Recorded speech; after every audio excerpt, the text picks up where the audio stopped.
श्रावण मास में व्यक्ति को विशेषतः प्रयास करने चाहिए। श्रावण मास में शिव को मनाने से एक और सबसे बड़ा लाभ होता है, जो भी शिव जी को मनाने का प्रयास करते हैं, कुछ चीजों का अतिशीघ्र मनुष्य को, कई संकट ऐसे हैं जिनसे वो मुक्त हो सकता है। आज के युग में जो मनुष्य की सबसे बड़ी विपत्ति है या संकट है हमारी दृष्टि से, अब व्यक्ति इस बात की तरफ तो सोचता नहीं भगवान प्रसन्न हो जाए, भगवान मिल जाए या हमारा जीवन सफल हो। इस तरफ तो अगर 100 से आप मिलेंगे तो कोई 1 या 2 या 4, इससे ज्यादा नहीं। मोस्टली जो सब लोगों की समस्या है आज के युग में वो है मनी, पैसा। और एक बात तो सत्य है कि नारायण से जल्दी, कृष्ण से जल्दी, राम से जल्दी, हालांकि लक्ष्मी जी चरण दबाती है नहीं के, लेकिन शिव जी प्रसन्न हो तो इनसे पहले ये दे देते हैं लक्ष्मी। अकेली लक्ष्मी जी का तो पूजन आप करोगे नहीं, और नारायण तो नारायण है, वो कहेंगे ज्यादा लक्ष्मी हमारे भक्त के पास जाने भी नहीं चाहिए, ज्यादा लक्ष्मी जाती है तो हमारा भक्त जो टेढ़ा बेड़ा हो जाएगा, तो उससे कोई लाभ ठीक नहीं। लेकिन शंकर भगवान क्योंकि श्रावण मास में अपने, मैंने पहले ही बताया, जब भगवान विश्राम करने जाते हैं तो 4 महीने शिव जी संसार को संभालते हैं। इसलिए श्रावण मास में विशेषतः शंकर भगवान की पूजा की जाती है। और शंकर भगवान का पूजन करने पर मनुष्य अगर धन की समस्या से जूझ रहा है और हृदय से अगर श्रावण के 4 सोमवार 5 सोमवार जितने भी आते हैं, कई बार 5 भी आते हैं, कई बार 4 भी आते हैं, इस बार 4 है,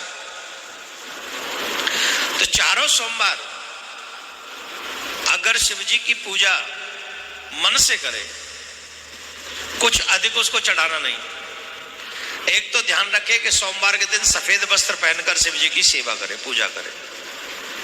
आसमानी भी पहन सकते हैं, सफेद भी पहन सकते हैं, और भी 2-3 कलर है, शिव कथा में मैं आपको बताता रहूंगा।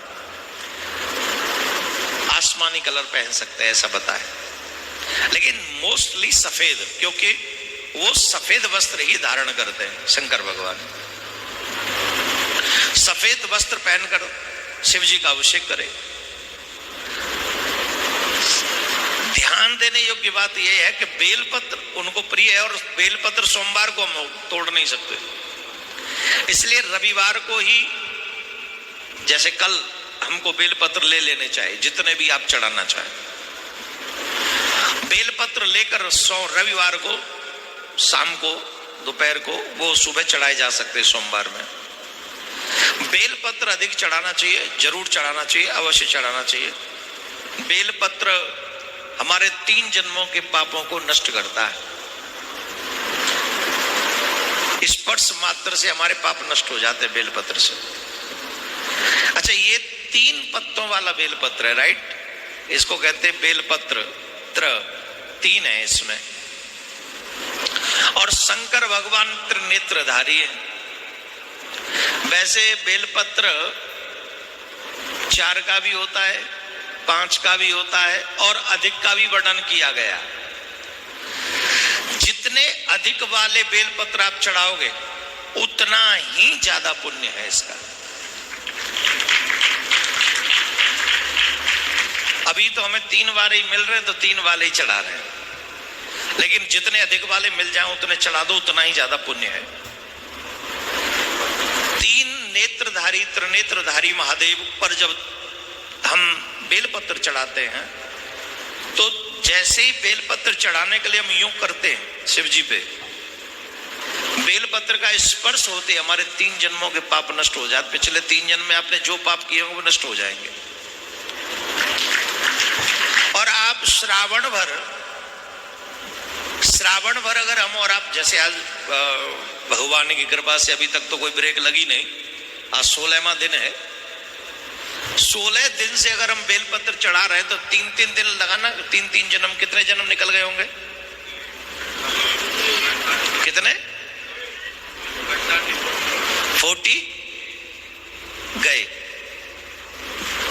48 जन्म के पाप नष्ट हो गए हमारे।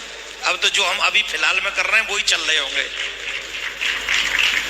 और हम ये 41 दिन करेंगे तो 41 दिन का 3 गुना करो, 123 जन्म के पाप नष्ट हो जाएंगे 41 दिन कॉन्टिन्यूस भगवान शिव पर बेलपत्र चढ़ाने से। कौन ऐसा दुनिया में जो आपसे गारंटी ले ले कि आपके 123 जन्मों के पाप नष्ट हो गए? और धिक्कार है ऐसे कलयुग के मनुष्य को। इतना सरल क्या लगता है बेलपत्र चढ़ाने? मुझे बताओ तो सही, क्या लगता है? लेकिन मनुष्य की मेंटलिटी देखो, सावन में भी पी के पड़ा होगा, उल्टा सीधा खा रहा होगा, और शिव जी को कही तो उल्टा सीधा बोल रहा, क्या तुम शिव जी करते रहते हो? यहां से जाने के बाद पाप न करो, 19 अगस्त के बाद पाप न करो, तो तुम्हारा गुरु होने के नाते ये लिख के दे सकता हूं कि तुम यमराज के यहां नहीं जाओगे। तुम्हारा गुरु होने के नाते ये अधिकार है कि मैं लिख के दे दूं, आप यहां से जाके पाप मत करना, बस मेरी गारंटी। लेकिन 41 दिन तक वैसे जुड़ रहे हो जैसे मैंने कहा। हम और आप इन महत्वों को जान नहीं पाते हैं, ना समझी में अपना कीमती समय गंवाते हैं। हमें अपना अनमोल जीवन नहीं बिताना चाहिए। जितना भी ज्यादा प्रयास हो सके मनुष्य ही कर सकता है, कोई और नहीं कर सकता। मनुष्य ही एक ऐसा प्रयास कर सकता है जो अपने कई जन्मों के पापों को नष्ट कर ले।